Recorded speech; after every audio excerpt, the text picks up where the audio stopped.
গল্প তরঙ্গ আপনাদের সকলকে গল্পের স্রোতে হারিয়ে যাওয়ার আমন্ত্রণ, যেখানে শব্দেরা ছুঁয়ে যায় অদেখা অনুভূতির কিনারায়, আর প্রতিটি গল্প ভাসিয়ে নিয়ে যায় আপনাকে এক অচেনা জগতের পথে।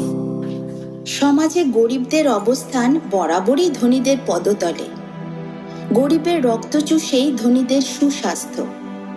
এর মধ্যে কিছু গরিব যদি তাদের অধিকার লঙ্ঘন করে শিক্ষিত হবার চেষ্টা করে, ধনীদের কুকীর্তি সামনে নিয়ে আসে, তখন নির্মম অত্যাচার করে তাদের ভেঙে দুমড়ে নিঃশেষ করে ধনীরা স্বস্তির নিঃশ্বাস ফেলে। আজকে শুনছেন সাহিত্যিক প্রেমাঙ্কুর আতর্থীর লেখা গরিব। লক্ষণ জাতে মুচি, কিন্তু সে জাত ব্যবসা করত না। 13-14 বছর বয়সে যখন তার বাপ মারা যায়, তখন সে পাঠশালে পড়ছিল।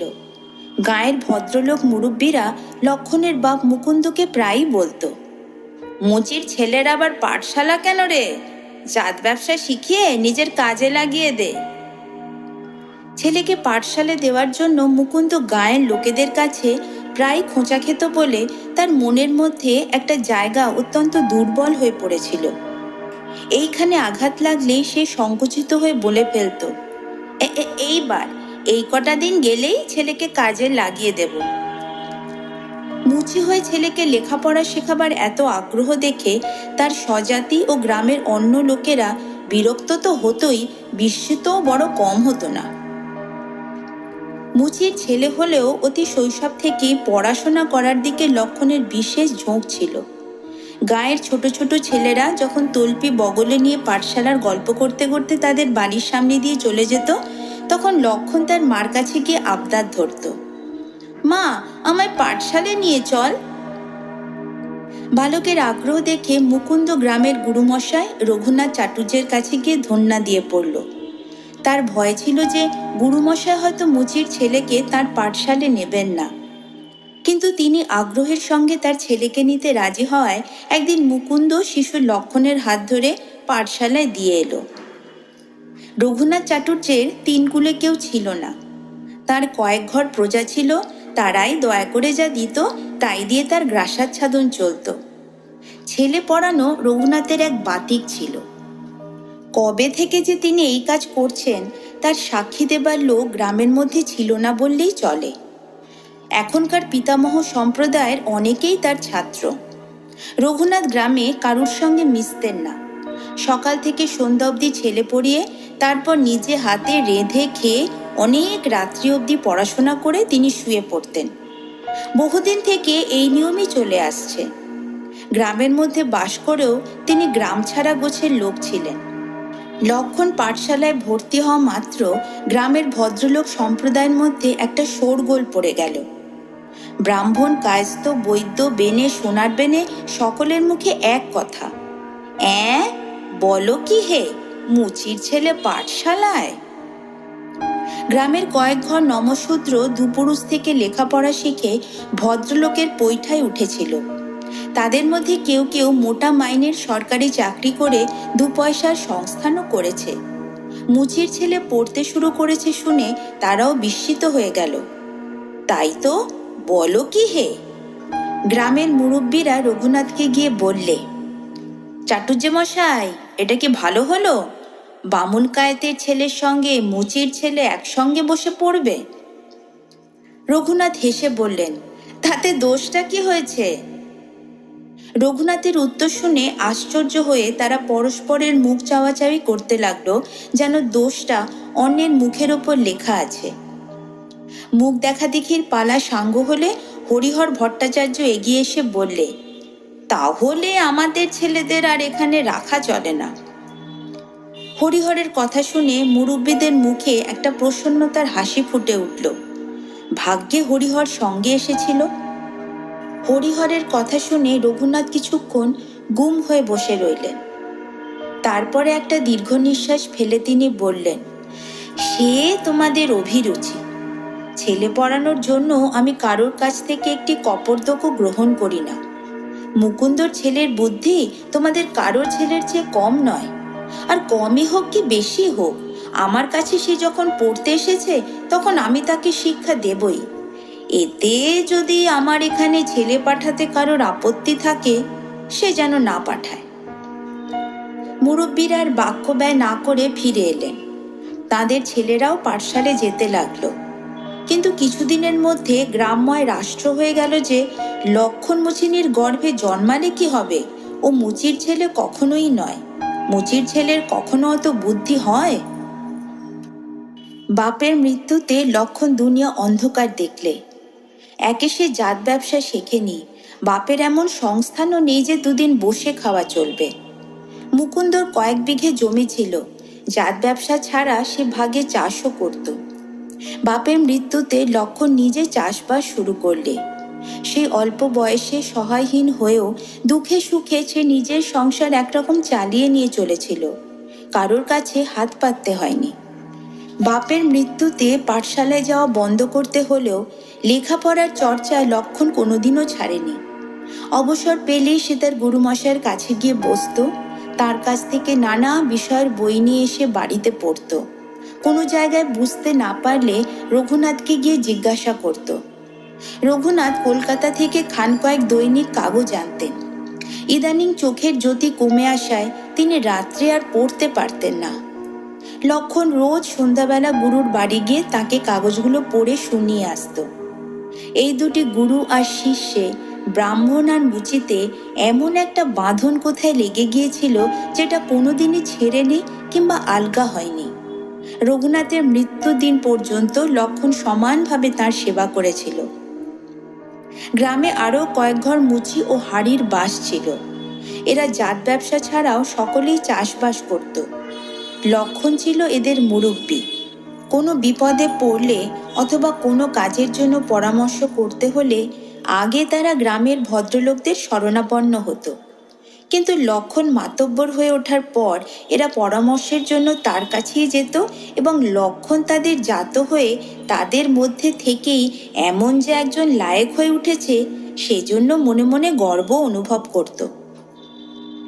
উপরোপরি 2 বছর অজন্মা হওয়ার পর খাজনা আদায়ের আগে জমিদারের নায়েব যখন বলে দিলেন যে জমিদারের ছেলের বিয়ের জন্য এবার 4 আনা করে মাথর দিতে হবে, তখন লক্ষণের অনুগতরা এসে তাকে ধরে পড়ল। দাদা বাঁচাও, তুমি নায়েব মশাইকে বলে এবছরের খাজনাটা আমাদের রেহাই করিয়ে দাও। অজন্মা হওয়া সত্ত্বেও লক্ষণ জমিদারের খাজনাটা কোনো রকমে জোগাড় করে রেখেছিল। কিন্তু তার জাত ভাইয়েরা বললে, তুমি যদি খাজনা দাও তাহলে আমাদের ওপর অত্যাচার হবে, নায়েব আমাদের জোত বেচে খাজনা আদায় করবে। তুমি আমাদের মুরব্বী হয়ে নায়েবকে গিয়ে বলো। কদিন ধরে পঞ্চায়েত বসবার পর একদিন বিকেলে লক্ষণ নায়েবের সঙ্গে দেখা করবার জন্য জমিদারি কাছারিতে গিয়ে উপস্থিত হলো। নায়েব তাকে দেখে জিজ্ঞাসা করলেন, সংবাদ কি বাপু? আগে নায়েব মশাই, 2 বছর উপরে উপরে অজন্মা গিয়েছে, এবারও ফসল ভালো হয়নি। আপনি সবই তো জানেন, এবারে আমাদের খাজনাটা রেহাই দিতে আজ্ঞা হোক। নায়েব বললেন, হাসালে যে, ওদিকে জমিদার তাগাদা দিচ্ছেন খাজনার টাকা পাঠাও, মাথটের টাকা পাঠাও, আর এদিকে তোমরা বলছো খাজনা রেহাই দাও। ও সব হবে না, খাজনা যার যার দিয়ে যেতে বলো। হাঙ্গামা করো না, হাঙ্গামা করলে আমাদের সঙ্গে পেরে উঠবে না। আগে টাকা না থাকলে কোথা থেকে খাজনা দেব? পেটে খেয়ে তবে তো জমিদারের খাজনা। লক্ষণের কথা থামিয়ে দিয়ে নায়েব একটা হুঙ্কার ছেড়ে বললেন, চপড়াও শুয়ার, যত বড় মুখ নয় তত বড় কথা। আগে উনি পেটে খাবেন তবে জমিদারকে খাজনা দেবেন।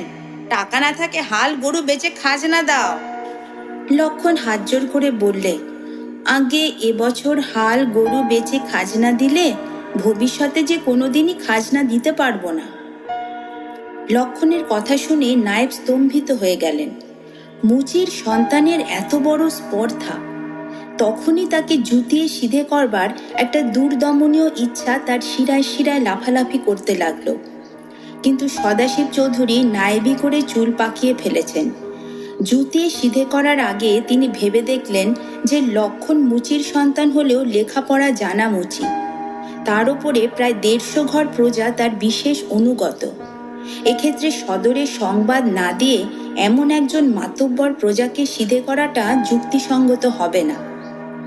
রাগটা কোনো রকমে হজম করে ফেলে তিনি বললেন, খাজনা যদি দেবার ইচ্ছা না থাকে দিও না।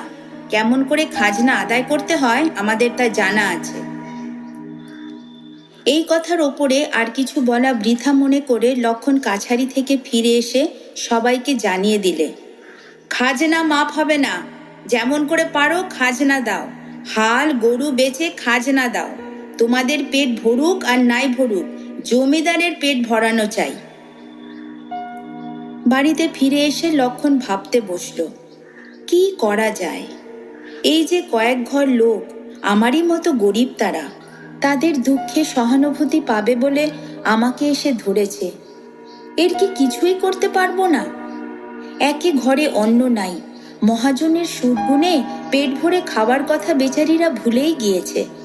কিন্তু এবার অর্ধাশন সহ্য করে বলে কি অনশনও সহ্য হবে? বছরে বছরে অজন্মা অনাবৃষ্টি লেগেই আছে। দেবতার সঙ্গে পাল্লা দিয়ে এই যে গরিবরা বুকে রক্ত জল করে পাথরের মতো মাটি চষে শস্য ফলায়, তাদের পেট কি কখনো ভরবে না? এর কি কোনো উপায় নাই? গরিব, তারা যে গরিব, তারা যে অভিশপ্ত। জন্মের সঙ্গে ঈশ্বর তাদের কপালে অভিসম্পাতের টিকা পরিয়ে দিয়েছে। ভেবে সে কিছুই ঠিক করতে পারছিল না। তার মাথা ঘুরতে লাগলো। লক্ষণের ছেলে উদ্ধব কোথা থেকে খেলা করে বাড়িতে ফিরে এসে বাপকে বিষণ্ণ মুখে দরজার কাছে বসে থাকতে দেখে থমকে দাঁড়িয়ে গেল। খানিকক্ষণ বাপের মুখের দিকে চেয়ে থেকে সে বললে, তামাক দেব বাবা? লক্ষণ কোনো কথা না বলে ছেলের দিকে উদাস দৃষ্টিতে চেয়ে রইল। অস্ত অচলের শিখরে তখন মহা সমারোহে দিনের চিতা জ্বলে উঠেছিল। সেই অগ্নিশিখার জ্বালাময়ী স্পর্শে সমস্ত আকাশটা ঝলসে লাল হয়ে এই শ্যাম ধরনীর শীতল পরশ পাবার জন্য উন্মুখ হয়ে থরথর করে কাঁপছিল। সে ছেলের মুখ থেকে দৃষ্টি ফিরিয়ে অবহেলায় একবার আকাশের দিকে চেয়ে আবার তাকে দেখতে লাগলো। ওরে আমার পাগলা ছেলে, ওরে আমার বংশের দুলাল, এই গরিবের ঘরে কেন এসেছিস বাবা?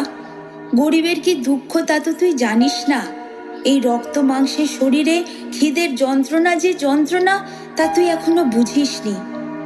কিন্তু তোকে বুঝতেই হবে, একদিন বুঝতেই হবে, কিছুতেই নিস্তার নেই। উদ্ধব বাপের অশ্রুসজল চোখ দেখে আরো কাছে এসে জিজ্ঞাসা করলে, কি হয়েছে বাবা? লক্ষণের স্ত্রী বেঁচে নেই। সংসারে সে, তার মা ও একমাত্র ছেলে উদ্ধব। উদ্ধবকে বছরখানেকে রেখে তার স্ত্রী মারা যায়। তার ঠাকুমাকেই সে মা বলে জানত। তাদের ঘরে 9-10 বছরের ছেলে সংসারের ও বাইরের অনেক কাজই করে, কিন্তু লক্ষণ তাকে কিছু করতে দিত না। গরিবের ছেলে বেঁচে থাকলে সারাটা জীবনই তো খেটে মরতে হবে। তবুও শেষ জীবনে কর্মক্লান্ত সন্ধ্যাবেলায় অতীতের কথা মনে করে দুর্বিষহ জীবনের কয়েকটা মুহূর্ত সুখে ভরে উঠবে এই আশায় সে উদ্ধবকে এখনো কাজে লাগায়নি। এই স্মৃতি জপ করা গরিবের জীবনে যে কত বড় বিলাসিতা তার লক্ষণ ভালো করেই জানত। উদ্ধব কাছে এলে লক্ষণ তাকে বললে, এইখানে বস। মনটা বড় খারাপ হয়ে গেছে বাবা, তাই চুপ করে বসে আছি। তুমি নায়েব মশাইয়ের কাছে গিয়েছিলে বাবা? হ্যাঁ, কিন্তু কিছুই হলো না। তিনি বলে দিলেন খাজনা সবাইকে দিতেই হবে। খাজনা জমিদার মাফ করবে না। উদ্ধব কিছুক্ষণ চুপ করে রইল।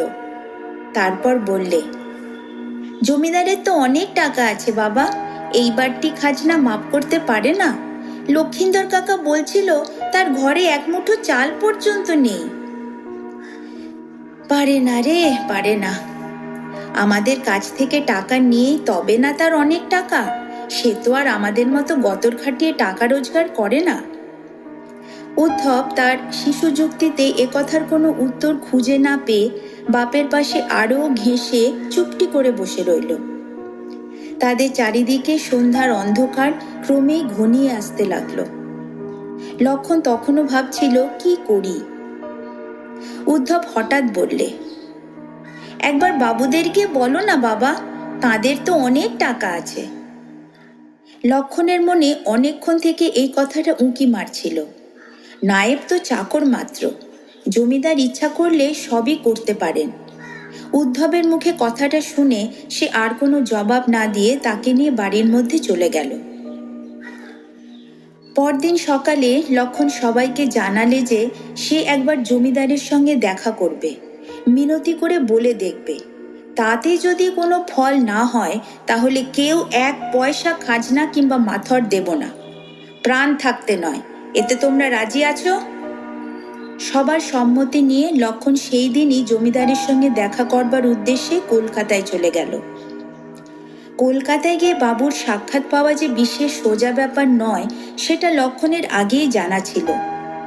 বাবুর কর্মচারীরা তার কলকাতায় আসার কারণ জানতে পারলে বাবুর সঙ্গে হয়তো দেখা নাও হতে পারে, এই ভেবে সে জমিদারের নাপিতের সঙ্গে ভাবসাব করে সকালবেলা তার সঙ্গে বৈঠকখানায় গিয়ে হাজির হলো। জমিদার রায় প্রদ্যুষ্ম প্রকাশ অধিকারী সাহেব তখন সবেমাত্র ঘুম থেকে উঠে নিচের ঘরে এসে বসেছেন। রক্তচক্ষু তখনও স্বাভাবিক রং ফিরিয়ে পায়নি। লক্ষণ গিয়ে একেবারে তাকে ষষ্ঠাঙ্গে প্রণাম করে হাত জোড় করে দাঁড়ালো। জমিদার একবার মুখ তুলে তার দিকে চেয়ে জিজ্ঞাসা করলেন, কে? কি চাও তুমি? লক্ষণ হাত জোড় করে বললে, আগে আমি আপনাদেরই আশ্রিত একজন প্রজা, আমার নাম লক্ষণচন্দ্র দাস। জমিদার সবেকাল যাদবপুর তালুকের নায়েবের কাছ থেকে চিঠি পেয়েছিলেন যে বিষ্ণুগ্রামের লক্ষণ দাস নামে একজন মাতব্বর প্রজা বিদ্রোহী হয়েছে। নায়েব এ বিষয়ে কি কর্তব্য তার পরামর্শ চেয়েছিল। তিনি পত্রপাঠ তাকে জানিয়েছেন যে বিদ্রোহীকে যেমন করে পারো শায়েস্তা করো, না হলে অন্য প্রজারাও খাজনা বন্ধ করবে। লক্ষণের নাম শুনে জমিদার রক্তনেত্রে তার দিকে চেয়ে বললেন, তোমার নাম লক্ষণ মুচি? তুমি খাজনা দেব না বলেছ? লক্ষণ বললে, আগে খাজনা দেব না এমন কথা কি আমরা বলতে পারি? 2 বছর উপরে উপরে অজন্মা হয়েছে, কিন্তু আমরা ধার করে খাজনা জুগিয়েছি। এবার মহাজনও টাকা দিতে চায় না, আর বীজ ধানও নেই যে বেচে টাকা দেব। এ বছরের মতো খাজনাটা মাফ করে দিতে আজ্ঞা হয়, ভগবান আপনার। জমিদার ধমক দিয়ে বলে উঠলেন, দেখো, ছোট লোকের মুখে লম্বা লম্বা কথা শুনলে আমার পিত্তি জ্বলে যায়। উনি বলবেন তবে ভগবান আমার মঙ্গল করবেন, আস্পর্ধা দেখো না। লক্ষণ ক্ষুব্ধ স্বরে বললে, আমরা ছোট লোক, আপনাদের মর্যাদা রেখে কথা বলতে জানি না, মাফ করবেন। তারপর কি বলতে চাও? খাজনা টাজনা দেবে? হুজুর, এবারের মতো আমাদের মাফ করুন। মাফ হবে না বাপু, খাজনার মাথর দিয়ে দাও, সরকার তো আমায় মাফ করবে না। আগে খাজনা কোথা থেকে দেব? টাকা দূরের কথা, 1 মুঠো ধান যে কারোর ঘরে নেই। খাজনা না দিলে বাস তুলতে হবে, জেনে রেখো। লক্ষণ আর সহ্য করতে পারছিল না। অনেক কথা তার বলবার ইচ্ছা হতে লাগলো, কিন্তু গ্রামের সেই ক্ষুধাতুর বন্ধুদের মিনতি ভরা মুখগুলো মনে করে সে নিজেকে কোনো রকমে সম্বরণ করে শেষে বলে ফেললে, হুজুর, 10 বছর হলো এই তালুক কিনেছেন, আর আমরা 10 পুরুষ ধরে এই গ্রামে বাস করছি। আমাদের ভিটে ছাড়া করলে আপনাদের অকল্যাণ হবে। লক্ষণের কথা শুনে জমিদার বাবু তেলে বেগুনে জ্বলে উঠলেন। তিনি হাঁক ছাড়লেন, তবে রে, কে আছিস? 50 জুতো গুনে মেরে একে বাড়ি থেকে বের করে দে। তখনই কয়েকজন দারোয়ান এসে লক্ষণকে মারতে মারতে বাড়ি থেকে বার করে দিলে। রাস্তায় এসে লক্ষণ স্তম্ভিত হয়ে দাঁড়ালো। এতটা যে হবে তা সে ধারণায় আনতে পারেনি। রাগে, দুঃখে, অপমানে, ক্ষোভে কাঁপতে কাঁপতে সে স্টেশনের দিকে এগিয়ে চলল। পথ চলতে চলতে ভাবতে লাগলো সে কি এমন কথা বলেছে যার জন্য তাকে জুতো মেরে এমন করে তাড়িয়ে দেওয়া হলো? এর কি কোনো প্রতিবিধান নাই? কি প্রতিবিধান হবে? ধনী যে, সে যুগ যুগ ধরে গরিবকে এমনিভাবে জুতোই মেরে আসছে। গরিবকে দলন করার প্রবৃত্তি যে তার মজ্জাগত হয়ে গিয়েছে। মানুষের প্রতি মানুষের এই যে অস্বাভাবিক ব্যবহার, এ কি বিধাতারই নিয়ম? দারুণ বিধাতা, নিষ্ঠুর বিধাতা। বাড়ি ফিরে গিয়ে দেখব যে অসহায় বন্ধুরা আমার আশায় পথ চেয়ে বসে আছে। আমাকে দেখে আশায় তাদের অন্তর উৎফুল্ল হয়ে উঠবে। তাদের গিয়ে কি বলবো? লক্ষণ যখন গ্রামে ফিরে এলো তখনও সন্ধে হতে অনেক দেরি। সে উদ্ধবকে ডেকে বললে, তোর লক্ষিন্দর কাকাকে বলে আয় আমি ফিরে এসেছি। আজ সন্ধ্যাবেলা আমাদের বাড়ির সামনের মাঠে পঞ্চায়েত বসবে। সে সবাইকে যেন খবর দিয়ে এইখানে নিয়ে আসে। লক্ষণের মা জিজ্ঞেস করলেন, জমিদার বাড়িতে গিয়ে কিছু সুবিধে করতে পারলি বাবা? কিছুই হলো না মা, তারা আমাকে মেরে অপমান করে তাড়িয়ে দিলে। বৃদ্ধা পুত্রের গায়ে হাত বুলিয়ে দিতে দিতে বললে, তারা বড় লোক, তাদের সঙ্গে কি ঝগড়া করে পারবি বাবা? ঝগড়া করে পারবো না, কিন্তু টাকা না থাকলে দেব কোথা থেকে? নে, তুই এখন নে, খেয়ে নে। কাল সারাদিন নায়েব কাছারি থেকে দুবার পেয়াদা এসেছিল ডাকতে। লক্ষণ একটা দীর্ঘ নিঃশ্বাস ছেড়ে বললে, আর নায়েব কাছারি, খাজনার জন্য যে কটা টাকা রেখেছিলুম, কলকাতায় যেতে আসতেই তো তার অর্ধেক খরচা হয়ে গেল। এখন কেটে ফেললেও আর একটি পয়সা বেরুবে না। লক্ষণের মা তাকে তাড়া দিয়ে বললে, যা, তুই নাইতে যা, আমি ভাত ছড়িয়ে দিয়েছি। সন্ধ্যের পর লক্ষণের বাড়ির সামনে মাঠের ওপর দলে দলে লোক এসে জুটতে লাগলো। পঞ্চায়েতের খবর সদাশিব চৌধুরীর কানে সন্ধ্যের আগে গিয়ে পৌঁছেছিল। তিনি 10-12 জন পাইক পাঠিয়ে দিয়েছিলেন, কিন্তু তারা ফিরে এসে খবর দিলে যে সেখানে প্রায় 200 লোক জমায়েত হয়েছে। 2-10 জন পাইকের কর্ম নয়, তাতে ঘায়েল হবার সম্ভাবনা আছে। সংবাদ নিয়ে নায়েব তাদের নিজের কাজে যেতে বলে নিশ্চিন্ত মনে ঘরে গিয়ে বসলেন। সন্ধ্যার অন্ধকার তখন বেশ নিবিড় হয়ে এসেছে। লক্ষণের চালাবাড়ির সামনে মাটির ওপর সব লোক বসে গিয়েছে। অন্ধকারে কিছুই দেখা যায় না, কেউ মাথা নাড়লে তবে বুঝতে পারা যায় যে লোক আছে। লক্ষণ ধীরে ধীরে বাড়ি থেকে বেরিয়ে তাদের সামনে এসে দাঁড়িয়ে সবাইকে সম্বোধন করে বললে, বন্ধু সব, একটা কথা জানাবার জন্য তোমাদের আজ এখানে ডেকেছি। অনেকগুলো গলা একসঙ্গে চেঁচিয়ে উঠল, বলো, তোমার কথাই আমরা শুনবো, আমরা আর কাউকে জানি না। লক্ষণ বললে, সবার আগে তোমাদের জানিয়ে রাখি, আমি যে জন্য কলকাতায় গিয়েছিলুম সে কাজ করে আসতে পারিনি। জমিদার বলে দিয়েছেন খাজনা দিতেই হবে, না দিলে বাঁশ তুলতে হবে। তার ওপর জমিদার আমায় জুতো মেরে বাড়ি থেকে বের করে দিয়েছে। কি বললে? জুতো মেরেছে? একজন লোক দাঁড়িয়ে উঠে বললে, জুতো মেরেছে? জুতো মারার কথা শুনে সবার মধ্যে একটা চাঞ্চল্যের সাড়া পড়ে গেল। কেউ বলতে লাগলো, গরিব বলে জুতো মারবে? কেউ বললে, আস্পর্ধা দেখেছ? দেখতে দেখতে সবাই উত্তেজিত হয়ে তৃণাসন ছেড়ে উঠে পড়ল। সকলের মুখে এক কথা, কিছুতেই খাজনা দেব না। হঠাৎ তাদের সকলের গলা ছাপিয়ে লক্ষণের গলা উঠল, শান্ত হও, মিথ্যে আস্ফালন করো না। লক্ষণের কথা শুনে আবার তারা বসে পড়ল। সভাক্ষেত্র আবার নীরব। লক্ষণ বললে, ভাই সব, আমরা গরিব, আমাদের দুবেলা পেট ভরে অন্ন জোটে না। অন্ধকারের বুক চিরে সহস্র বৎসরের ক্ষুধা করুণ স্বরে আর্তনাদ করে উঠল, গরিব ভাই, আমরা বড় গরিব, পেট ভরে খেতে পাই না আমরা। লক্ষণ বলতে লাগলো, চুপ করো, আগে আমার কথা শেষ হতে দাও। আমরা গরিব বটে, কিন্তু একবার ভেবে দেখো, আমরাই পৃথিবীর সমস্ত লোককে লালন পালন করছি। মানুষের জ্ঞান হবার আগেই আমরা তাদের আনন্দের জন্য খেলনা তৈরি করে রাখি, তাদের সুখের জন্য দোলনা তৈরি করে দিই। নিজের ছেলে ফেলে রেখে ধনীর ছেলেকে আমরা বুকে করে মানুষ করি। আমরা প্রাণপণ যত্নে খাবার তৈরি করে নিজে অনাহারে থেকে তাদের মুখের কাছে আমাদের অন্ন ধরে দিই। সমস্ত জীবন ধরেই তাদের বিলাসী সামগ্র জুগিয়ে চলি। তারা মরে গেলে আমরা গরিবরাই তাদের শ্মশানে মুর্দা ফরাসের কাজ করি। আমরা মানুষের জন্ম থেকে মৃত্যু পর্যন্ত তাদের এইভাবে সেবা করে চলেছি। এর বিনিময়ে আমরা ধনীর কাছ থেকে দাম পাই বটে, কিন্তু আমরা যে বিশ্বস্ততার সঙ্গে যুগ যুগ ধরে তাদের ষড়শোপচারে পুজো করে আসছি, তার পুরস্কার আমরা কি পেয়েছি তাদের কাছ থেকে? অন্ধকারের মধ্যে থেকে কে একজন লাফিয়ে উঠে বললে, জুতো!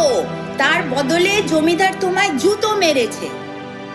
অশ্রুরুদ্ধ কণ্ঠে লক্ষণ বললে, ঠিক বলেছ ভাই, আমাকে জুতো মেরে জমিদার সমস্ত গরিবকে জুতো মেরেছে। প্রাণদাতা অন্নদাতাদের প্রতি সে এইভাবে তার কৃতজ্ঞতা দেখিয়েছে। কিন্তু আর আমরা সইব না, না আর সহ্য করব না। জমিদার বলেছে খাজনা দিতেই হবে, নায়েব বলেছে মাথর না দিলে মাথা যাবে, আমরা মাথাই দেব।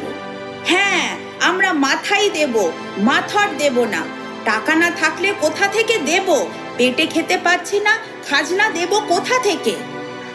সেদিনকার পঞ্চায়েতে ঠিক হয়ে গেল খাজনা কেউ দেবে না। পরদিন সকালে লক্ষণ কাজে বেরুচ্ছে, এমন সময় কাছারি থেকে দুজন পাইক এসে লক্ষণকে ডেকে নিয়ে গেল। নায়েব আগেই জমিদারের কাছ থেকে হুকুম পেয়ে ঠিক হয়ে বসেছিলেন। তার উপর লক্ষণ যে তাকে অবজ্ঞা করে জমিদারের কাছে গিয়েছিল ও সেখান থেকে ফিরে এসে পঞ্চায়েত করেছিল, এই সমস্ত সংবাদই তিনি পেয়েছিলেন। লক্ষণ আসতেই তিনি জিজ্ঞাসা করলেন, কি পঞ্চায়েতে কি ঠিক হলো? খাজনা দেবে? লক্ষণ ধীরভাবে বললে, আগে খাজনা দেবার শক্তি আমাদের নেই, সে তো আগেই জানিয়েছি। নায়েব তাকে কোনো কথা না বলে হাঁক দিলেন, পদারত! ডাক শুনে দু তিনজন যমদূতের মতো হিন্দুস্তানি এসে লক্ষণকে ঘিরে দাঁড়ালো। নায়েব বললেন, লে যাও ইসকো। হুকুম পাওয়া মাত্র তারা লক্ষণকে ধরে নিয়ে গেল। কয়েক মিনিট পরেই তার আর্তনাদে কাছারি বাড়ি ঝনঝনিয়ে উঠল। বাবা গো, মেরে ফেললে গো! দেখতে দেখতে হাড়িপাড়ায় ও মুচিপাড়ায় খবর রটে গেল যে জমিদারের পাইক এসে লক্ষণকে ধরে নিয়ে গেছে, আর তার উপরে অমানুষিক অত্যাচার হচ্ছে। খবর পেয়ে উদ্ধব ছুটে কাছারি বাড়ি গেল। একটু দাঁড়িয়ে থাকতে না থাকতেই সে বাপের আওয়াজ পেলে, বাবা এলুম! সে ছুটে বাড়ি এসে তার ঠাকুরমাকে বললে, মা, জমিদারের লোকেরা বাবাকে মেরে ফেললে। লক্ষণের লোকেরা অসহায়ের মতো চারিদিকে ছোটাছুটি করে বেড়াতে লাগলো। কি করবে, কি করলে লক্ষণকে এই অত্যাচারের হাত থেকে বাঁচাতে পারা যায়, কেউ স্থির করতে পারলে না। লক্ষণের মাকে নানা লোকে নানা কথা বলে যেতে লাগলো। কেউ বললে তাকে খুন করে মহানন্দায় ভাসিয়ে দেবে, কেউ বা বললে জমিদারের সঙ্গে কি এঁটে ওঠা যায়। লক্ষণের মা এই ৮০ বছর ধরে একটা দুটো করে পয়সা জমিয়ে ১৭টা টাকা জমিয়েছিল। বৃদ্ধা বিকেল নাগাদ টাকা সমেত সিঁদুর চুপড়িখানা নিয়ে ছুটে গিয়ে সদাশিব চৌধুরীর পায়ে ধরে গিয়ে কেঁদে পড়ল, নায়েব মশাই, এই টাকা নিয়ে আমার নখকে ছেড়ে দাও, আর যা পাওনা থাকবে আমি বৌমার টাকা বিক্রি করে শোধ করে দেবো। নায়েব গম্ভীরভাবে টাকা গুনে দেখলেন যে চুপড়িতে ১৭টি টাকা আছে। নীতি, খাজনা, মাথট, জরিমানা ইত্যাদি হিসাবে সবকটি টাকা নিয়ে লক্ষণকে ছেড়ে দিতে হুকুম দিলেন। বৃদ্ধা আজন্ম সঞ্চিত টাকাগুলোর বদলে ছেলেকে ফিরে পেয়ে কাঁপতে কাঁপতে তাকে বুকে জড়িয়ে ধরলে। লক্ষণকে যখন ছেড়ে দেওয়া হলো তখন সে আর দাঁড়াতে পারছে না। প্রহারে সমস্ত অঙ্গ জর্জরিত, বেদনায় পা থেকে মাথা পর্যন্ত কনকন করছে। কোনো রকমে সে বৃদ্ধা জননী ও উদ্ধবের ওপর ভর দিয়ে বাড়ি এসে বিছানায় শুয়ে পড়ল। তখনও সন্ধ্যা হয়নি, বাইরে একটু আলো আছে। লক্ষণের ঘরের মধ্যে একটু একটু করে সন্ধ্যার আবছায়া ঘনিয়ে উঠছিল। মূর্ছিত প্রায় বাবার মাথায় উদ্ধব জলপটি লাগিয়ে দিয়ে তাকে ধীরে ধীরে বাতাস করছিল আর ভাবছিল। কত কথাই ভাবছিল, তার কিছু ঠিক ঠিকানা নাই। লক্ষণের কোনো সাড়া শব্দ না পেয়ে তাকে ঘুমন্ত মনে করে সে আস্তে আস্তে ঘর থেকে বেরিয়ে একেবারে নায়েবের কাছারির দিকে ছুটল। কাছারির কাজ তখন শেষ হয়ে গিয়েছে। নায়েব ও আরও ২-৩ কর্মচারী নিয়ম মতো সান্ধ্য রাসায়ন পান করে মেজাজটা একটু প্রফুল্ল করবার চেষ্টা করছেন। সদাশিবের মেজাজ আজ ভারী খুশি। লক্ষণ শায়েস্তা হয়েছে, এখন আর কেউ খাজনা ফেলে রাখতে সাহস করবে না এই ভেবে। এমন সময় উদ্ধব সেখানে গিয়ে হাজির হলো। নায়েব তাকে দেখে একটু হেসে বললে, কিরে, কি চাস এখানে? উদ্ধব উদ্ধত সুরে বললে, তোমরা আমার বাবাকে মেরেছ কেন? নায়েব চক্ষু বিস্ফারিত করে জিজ্ঞাসা করলেন, কে রে তুই? লক্ষণ মুচির ছেলে না? হ্যাঁ, তোমরা আমার মাকে ফাঁকি দিয়ে টাকা চুরি করেছো, চোর কোথাকার। তবে রে, বলে নায়েব টলতে টলতে উঠে এসে উদ্ধবের গালে এক চড় কষিয়ে দিল। উদ্ধব ঘুরতে ঘুরতে মাটিতে পড়ে গেল। কাছেই তামাক সাজাবার জন্য আগুন ভরা একটা মালসা ছিল। উদ্ধব উঠেই সেই মালসাটা তুলে নায়েবকে লক্ষ্য করে ছুঁড়ে মারল। মালসা নায়েবের গায়ে পড়ল না বটে, কিন্তু দপ্তরের ফরাসের উপর আগুন পড়তেই সেখানে একটা হইচই বেঁধে গেল। সামাল, সামাল! দারোয়ান চাকর চারিদিক থেকে বেরিয়ে উদ্ধবকে ধরে ফেললে। তারপর তার উপরে কি লাথি! শেষে মূর্ছিত প্রায় উদ্ধবকে টেনে নিয়ে গিয়ে তারা কাছারি বাড়ির বাইরে ফেলে দিলে। বাইরে বেরিয়ে দু এক পা যেতে না যেতেই সে অজ্ঞান হয়ে একটা ঝোপের পাশে পড়ে গেল। উদ্ধবের যখন জ্ঞান হলো তখন অন্ধকার, চারিদিকে গাঢ় অন্ধকার। নিশিতিনি হাজার পাঁয়জোর পায়ে দিয়ে পৃথিবী দাপিয়ে ছুটে চলেছে, ঝম ঝম ঝম। উদ্ধব কোনো রকমে নিজের দেহটাকে টেনে নিয়ে সেই ঝিল্লি মুখরিত বনপথ দিয়ে বাড়ি ফিরে চলল। মুচির ছেলে, গরিবের ছেলে। বাড়ির দরজা খোলা ছিল। সে দেয়ালে ভর দিয়ে কোনো রকমে লক্ষণের ঘরের মধ্যে গিয়ে ঢুকল। এমনিতেই সে চোখে দেখতে পাচ্ছিল না, তার উপরে ঘরের মধ্যে গাঢ় অন্ধকার। তার মনে হতে লাগলো বাইরের যত অন্ধকার যেন তার সঙ্গে ঘরের মধ্যে ঢুকে গিয়ে দাঁড়ালো। তারপর একখানা হাত বাপের বুকের ওপর রেখে ডাকতে, বাবা! ঘুমন্ত লক্ষণ চমকে উঠে তার দুখানা আহত হাত দিয়ে উদ্ধবের হাতখানা চেপে ধরে বললে, কে? উদ্ধব, কোথায় গিয়েছিলি বাবা? উদ্ধবের গলাটা কে যেন দু হাতে চেপে ধরতে লাগলো। অশ্রু বিজড়িত কণ্ঠে সে বললে, ওরা আমায় মেরেছে বাবা,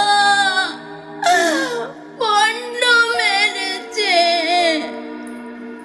লক্ষণ উদ্ধবকে পাশ থেকে তুলে নিয়ে বুকে চেপে ধরে তার জ্বর তপ্ত দেহ দিয়ে পুত্রের বেদনা শুষে নিতে লাগলো।